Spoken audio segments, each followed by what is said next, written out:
Welcome to Casual Compliance, a show about the culture and philosophy of Commander to the Commander ban list. My name is Gramps. My name is Chili Ben. I'm getting so good at that. It's very smooth. And today we are talking about, I haven't looked yet. Oh no. Oh, no? What do you mean, oh no? We're talking about Mana Crypt. Oh no. We're talking about Mana Crypt today. Everyone knows this card, but if you do not know this card, welcome to Mana Crypt. Mana Crypt is one of our most recent bans that we've had, because we haven't had a ban since the 4 that got banned. Yeah, we've had some unbans. Yes. Yeah. Chef's kiss. Mana Crypt is a zero-cost artifact, just straight into it. It was actually printed at Common first, because it printed in 94. Pauper. Pauper. It's Pauper legal. Surely it's banned in Pauper. We'll find out when we look at it in Scryfall. And it says, I don't want to read this one, because this one is like... What's wrong with you? Well, it's the old version of it, and it's got too many words on it, and you get mad at me when... Oh, sure. At the beginning of your upkeep, flip a coin. If you lose the flip, Mana Crypt deals 3 damage to you. Tap to add 2 mana, and it's 0 cost. Yeah.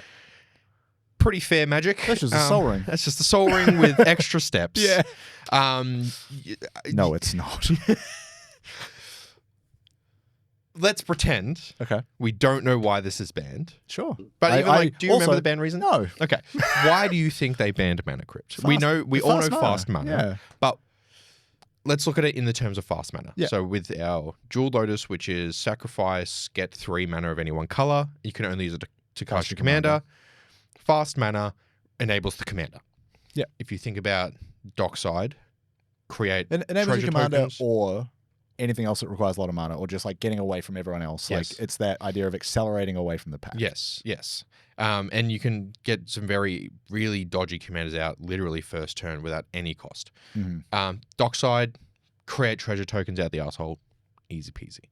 And Mana Crypt. Yeah. So those are your fast mana options. You still have your Lotus Petals. You still have your there are still options for fast mana, but this one doesn't hack it. Yeah. Now this one taps for 2 mana. Mm-hmm. That can be used on anything, but it's generic. Yep. Importantly. And generic. No. yeah, it's generic. Oh yeah. Yep. Yeah, 2 generic mana. Yeah, 2 generic. Yeah, it's not colorless. It's not 2 colorless. It's No, 2 generic. 2 generic. Yeah. At the beginning of your upkeep, flip a coin. If you lose the flip, Mana Crypt deals 3 damage to you. So there is a chance. There's some downside. If we take it on its merit, it's 1.5 life a turn. If it's a 50-50. Yeah. So 1.5 life for 2 mana every turn. But it's also 0 mana for 2 mana. Yes. That, I think, is the problem. A massive net positive. Massive net positive. The only cards I can think of that are net positive for generic mana are Soul Ring. And but even then, you got to pay 1 for a Soul Ring. You got to pay something. You have to pay something to get it out, and then you're positive. But then also, it's the colorless card cost 4 when you tap something for generic mana, you get 1 extra generic mana. Oh yeah, Creates the Basalt Monolith, of infinite combos and stuff like that. Heaps but really, Soul Ring's the only thing I can think of where you're paying less mana than what you get. Well, it's interesting you bring Soul Ring up, because during the Jeweled Lotus episode and the discussion around Jeweled Lotus getting banned, a lot of people were like, yeah, but what about Soul Ring? And the answer there is it is essentially emblematic of the format in more of a way than what Jeweled Lotus was. Like, yeah, Jeweled Lotus was on the box art for Commander Masters. We get that. Yeah. Soul Ring has every box. Has been there the whole time. It is Samrush. So core to the identity of Commander as a format, and that's why it is the one exception. I also am thinking on some of the cultural stuff about Soul Ring as well. Not to make this Mana Crypt episode about Soul Ring, but Soul Ring is fixed Mana Crypt. Anyway, if you think about the cultural things of Soul Ring, everyone at a Commander table, except for new players, talk about first turn Soul Ring Arcane Signet. Yeah. Everyone knows about Even that. though Arcane Signet sucks. Yes, it does. But it is a really... There is ramp still in the format. Yeah. And everyone agrees that it sucks to play against. So much so that there were people that would be like, no, I had turn 1 Soul Ring Arcane Signet in my hand. I just didn't play it because I don't want to be the target. If you've got it, play it. Don't be a little coward. No. Be the Horus of your Commander game. And keep your strategy to your chest. Oh, do not. And when the Emperor says, hey, I'm going to go back to Terra and do my own little project. Brother, this show can only handle one hyper obsession. We cannot do this. So Soul Ring, there is a conversation around Soul Ring that occurs every time. Mana Crypt is banned in all formats and restricted in Vintage. It's actually not Pauper legal. I No. think. Of course it's not. Are you kidding? But it just says not legal, not banned, which means I think that even then it was intended to be mythic or something like that. I don't know. Right. Like, Okay. Anyway, they didn't have rarities back then. Okay. They didn't have So rarities it's back then. maybe been retroactively determined that it's above common. Yes. Yeah. So if you look at this card versus Sol Ring has a cost to entry, comes in, and yes, it can be played turn 1 and used turn 1, but it can't be played freely. You have to use your mana that you're putting down to pay for it, to pay for the next thing. Yeah. Your turn 1 Sol Ring defense grids, which is categorically the best first play turn. Any other thoughts? Because it's been pretty open and shut at the moment. Yeah. So let's. Not really, because like I remember before it got banned, like price is not an issue here. Like I think because we a bit did expensive, but yeah not we did a insanely. mystery booster sealed side event once. Yeah. At the Coburg Town Hall. Yeah. And I remember someone opening 2 Mana Crypts and dropping from the event to go and sell them. Yeah. And at that time, I think you could get about 600 Australian for them. Yeah. So Which we're is not still prohibitively it's priced, but it's not. still- We're not talking thousands. we're not in the realm of the amount of money cards get banned for. Yes. In terms of secondary market prices. Fully agree. Yeah. Yeah. It's still out of reach for most people Yeah. as a single card price. In the existence of a game, like if a game changer list existed pre these bans, I feel like it could have been counted as a game changer. Yeah, But- I think maybe the closest comparison to this is something like Ancient Tomb. Yeah. 0 mana because it's a land, gives you 2 colorless specifically. But it also takes life. Yes. Yeah. So like fair trade off. Yeah. This is similar, but imagine having an Ancient Tomb and this out first turn. Yeah. And a Sol Ring out. Like you're then immediately have Yeah. way more mana So positive. much. And colorless does do that sometimes, but this is just too aggressive. Hmm. I don't even know what we're going to research, so I got some thoughts. let's have a look. Yeah. Casualcompliance.fun. Casualcompliance.fun. All right, everyone, welcome back to Casual Compliance. We're talking about Mana Crypt today. Just to remind you what Mana Crypt says on it, it's a 0-cost artifact that says, during your upkeep, flip a coin, opponent calls heads or tails while coin is in the air. If it ends up in opponent's favor, Mana Crypt deal 3 damage to you. Read the proper text. Fuck. I actually got rid of it. Because during your upkeep means nothing. Yes. It says at the beginning of your we go. upkeep, flip a coin. If you lose the flip, Mana Crypt deals 3 damage to you. You choose the result, Same thing. not the opponent. Well, actually, it doesn't say who chooses the result, so it's up to that's you guys. just what flip a coin means. Would you like me to bring up the comprehensive rules? Add 2 colorless mana to your mana pool. Play this Yes. ability as an interrupt. Yes, 2 colorless, not 2 generic. Yes, sorry. I had to be schooled in the interim. It's not what quite a that soul meant. ring. It's not quite a Sol Ring. Okay, why was this banned? It's an extremely powerful accelerant, which, if drawn in the first 2 turns, immediately moves its controller to mid-game spells. The drawback of losing 1.5 life per turn, fuck yes, is not a significant deterrent in the game, which ends within 5 or 6 turns and starts with 40 life. It is banned to lower the number of available mana-positive rocks in the first few turns, and in doing so, decrease the frequency of extremely fast starts. Yeah. That is very interesting. Well, they're basically saying, like, we're okay with some of this type of thing existing. This one is sort of the outlier, if you will. And if we look at the ones that are banned, because I've forgotten some major ones that are in comparison to this, which are the Moxen, Yes. and the most important one, Black Lotus. Yeah, which we have still yet We to still talk yet about. to do. If we look at the things that are doing this, yeah, the pool is a lot less. And this is going to be less of a discussion of why this should be unbanned, because it shouldn't be unbanned. And we'll get to a question I have later. But this is a discussion of what is acceptable in ramp, and in mana, and in fast mana. Because we spoke about Sol Ring and Arcane Signet. But if we look at everything else, every other artifact mana piece or ramp piece, all of it has a mana cost embedded in somehow. Not necessarily mana. Yeah. but some kind of cost. Like, think about the available legal moxes. Yes. Whether it's like Chrome Mox, etc. Yes. There is some Imprint or you are having to give something up Yeah. or pay some kind of cost, not necessarily mana, to get that kind of zero cost mana producing artifact. Chrome Mox's Imprint, Mox Jasper is turn 10. Mox Jasper is have a dragon. Yes, so turn 10. Yeah, but like there's some kind of condition applied Exactly. to the ability to get the mana out of it. Yes. Everflowing Chalice is Charge counters and X and X. Uh-huh. There's the 3X one as well, Astral Cornucopia. So there's the fact I remember that card is insane. If you didn't, I would have, because I've got both of those in my colorless deck. So there's costs involved in all of them, and they are not cheap. Like even the talismans are 2 cost.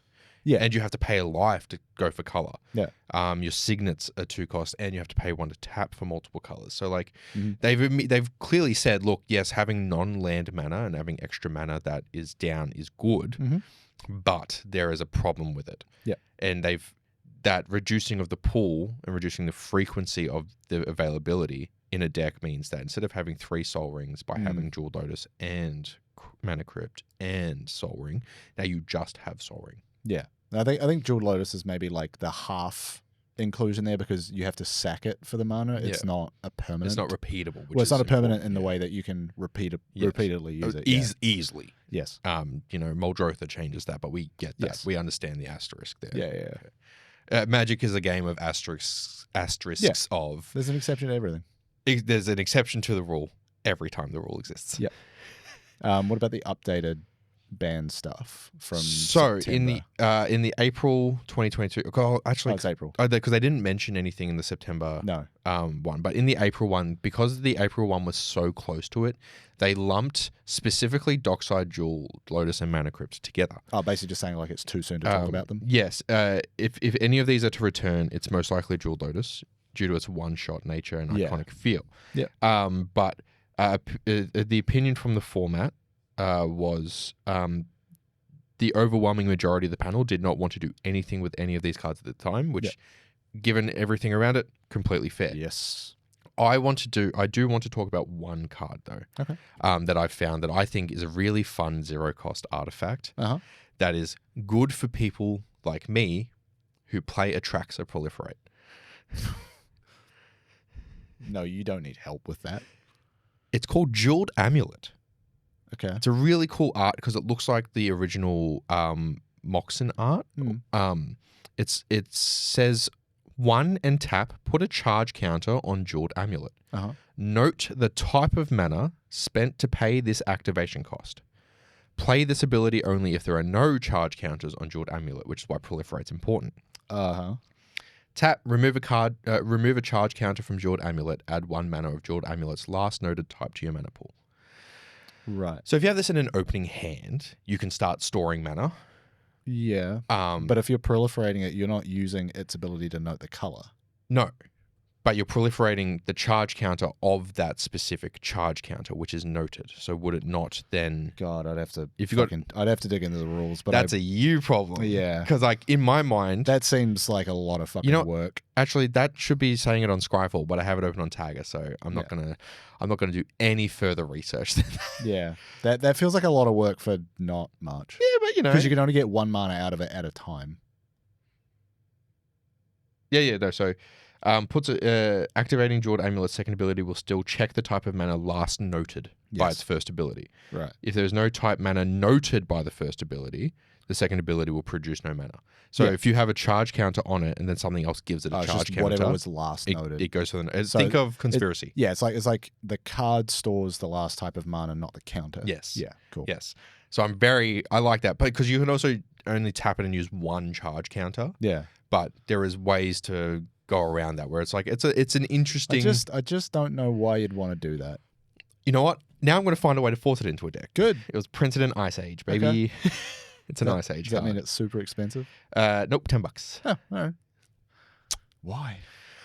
So what have you found? Because we're talking... I've just spoken generically about ramp. Yeah. Slow-ish mana and availability. Yeah, what I tried to do was hone in on the phrase flip a coin. Yes. I love coin flips. Yeah, and like whether it's coin flipping dice rolling mechanics that start in unsets as a testing ground and then make their way into proper Magic. Most notably, Adventures in the Forgotten Realm, D&D. Yep. And what we need to remember is the heads I win, tails you lose secretly a commander deck. Yep. All built around Zinder Split and a coin flipping. Yep. What I found is I found one card that was included in that deck and one that was not. Okay. So the possibly obvious one is Krark's Thumb. Yep. 2-mana legendary artifact that says if you would flip a coin, instead flip 2 and ignore 1. Yeah. So you're essentially giving yourself advantage on the coin flip Yeah. to try and give yourself more of a chance of avoiding the damage. Now, I don't want to do this. I don't want to open this can of worms. Go on. Nope. Don't worry. Open it. Don't worry. Open the can. If you flip the 2 coins, what is the chance of getting hits? Out of one of them. What is the chance of getting hits if you flip 2 coins? So it's 50. Oh, no, I can't remember how to do this math. I know that I can picture sitting in a class where I learned how to do this off the top of my head, but I don't remember. It's just 50%. It's 1 and 2. Because it's 2 and 4, which is just 1 and 2. Oh, yeah. Yeah. Yeah, okay. Fine. Fight me in the comments. There's got to get engagement for this video. I don't know. The coin flip conundrum. The other one that was not printed at the time Mana Crypt was banned, and I think is if you were to unban Mana Crypt, everybody's building this deck. Yes. It's from Final Fantasy. Okay. Edgar, King of Figaro. It's 4 blue for a legendary human artificer noble. It's a 4/5. When Edgar enters, draw a card for each artifact you control. That's fine. Easy. 2-headed coin. The first time you flip 1 or more coins each turn, those coins come up heads and you win those flips. Whoa. Immediately. Done. Easy Mana Crypt peasy. is just there. They banned. So if you think about when Mana Crypt was banned and when they were designing and developing, they were like, okay, we got to get rid of this. Yeah, maybe. Because that Final Fantasy set was in the works for years. Tinfoil. Anyway. Yeah, that is like. Wow. Because there's a couple of effects that are like they're triggered by you flipping a coin. There's like maybe 6 cards that do that. The Krark's Thumb is the only one that like interacts with the coin flipping itself. Yeah. And then there's this, which is nuts. Yeah. So you get to your upkeep, automatically win the flip. You've just got a Mana Crypt untapped. If I weren't so hardcore in the sliver cube that it has to be only slivers, and there are changelings in there, unfortunately, because some colors really do not have sliver support, they are slivers. I would put that in the sliver cube because I have the sliver with the coin flipping. Right. It's an is it sliver that got coin flips. Yeah. I would put that in there and be like, this is only a creature if it's a sliver. Yeah. Because it's a cube, so you can make whatever rules you want. Yeah. So creatures are only creatures if they're slivers, which means you have to also get the Maskwood Nexus for it to be a creature. No. Otherwise, it's just an enchantment. Someone hate drafts your Maskwood Nexus. And then I, like, thinking along that line of, like, what sort of problems would exist if Mana Crypt were a thing, and remembering Edgar that I just read is in blue. Yep. You know what else is in blue? What else is in Hullbreaker Horror. Oh. So 5 blue for a 7/8 Kraken Horror with Flash. Yep. This spell can't be countered. Yep. Whenever you cast a spell, choose up to 1. Return target spell you don't control to its owner's hand. Yep. Or return target non-land permanent to its owner's hand. So what you need is that plus Mana Crypt. And then you need any permanent that could be cast using the 2 colorless from Mana Crypt. Sorry. Sure. So you have those out. You cast the spell. It enters. When you cast, so you cast a spell, then you put Mana Crypt back in your hand. Yep. Then you play Mana Crypt. Yep. And then you put the permanent spell back in your hand. Yep. And you just bounce those 2 back and forth. Infinite LTB, infinite ETB. Infinite colorless mana and infinite storm count. Yep. Yeah. You just go nuts on some shit. Far out. And do you have more cards? No, I mean, like, there's other combos like that when you look at things like Displace a Kitten, obviously, and those types of effects. It's all about just, like, bouncing it so that you can have Mana Crypt come in for free, like zero-cost artifact shenanigans. I want to thank one of our regular viewers for bringing up this question in the last episode that we did.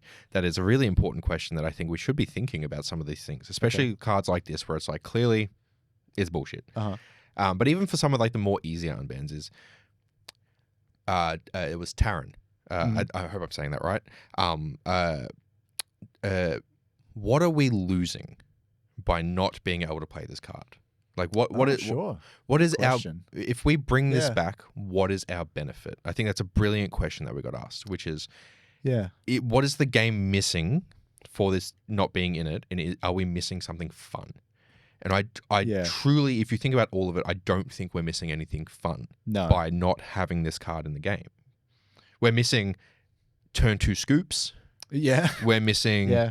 you know, one person getting super far above the rest. And don't get me wrong, I love watching my friends fucking stomp the board on like turn 6, turn 7, Yeah. where they've just got everything out and it's Yeah. insane. It's like, Yeah. that's They really, popped off. Their deck did their thing. it's really cool Yeah. to watch when your friend's deck actually pops off perfectly, like the way they built it. It's like, yeah, Mhm. well done. But if they do it consistently, maybe they need to be in a higher bracket. But like, I'm looking at you, hulking raptor. You Yeah. deserve to be banned. Oh, stop. But like, what are we missing with this?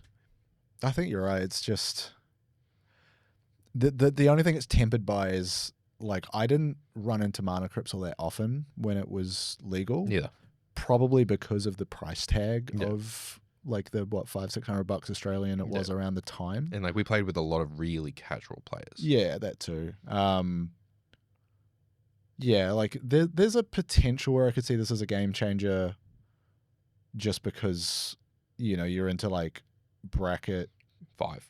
Your CDH brackets. bracket 4. Yeah. Well, yeah, and 4. And bracket 3 by the guidelines is up to 3. Yeah. So like you could see it in the like even the 3 to 4 realm. As part of a conversation. Yeah, it's still in that kind of ballpark of like I just don't think the fact that it's 0 mana for 2 is nuts. Yeah. Yeah. I think that's just too much. Yeah. Because like Birds of Paradise is free. Birds of Paradise costs a green. I thought it was. Oh no, yeah, because it's green. It's, Yeah. green, and then it taps for color. So even Birds of Paradise and your Ornithopters and stuff like that, Yeah. they're all things. So the stuff that's usually free usually isn't net positive. No. It's net neutral or like a little bit positive, like flying and 0/2. Sure. You know, stuff Yeah. like that. Yeah. So yeah, I think the freebiness nature of this, It's too much For for 1.55. too little. yeah, absolutely. And even like you might not even need to get to your next upkeep for this to win you the game, Absolutely. depending on how things are going. But like, Yeah. it costs you nothing. Yeah. You could just have one big turn because you held the Mana Crypt until it was time. Yeah. You know? Go down. Wham, bam, thank you, ma'am. Yeah. Out. Yep. Well, no Mana Crypts for you, but what you can do is go to casualcompliance.fun and sign up and chat with us in Discord. You And do that. let me know about the odds and probability of multiple coin flips and what likeliness you going to get heads. So if you go to casualcompliance.fun and sign up at untap, upkeep, or unban, you get access to our Discord. Yeah. You can come talk to us. Thank you, Spider, for being an unbanned member. We appreciate you. Ciao.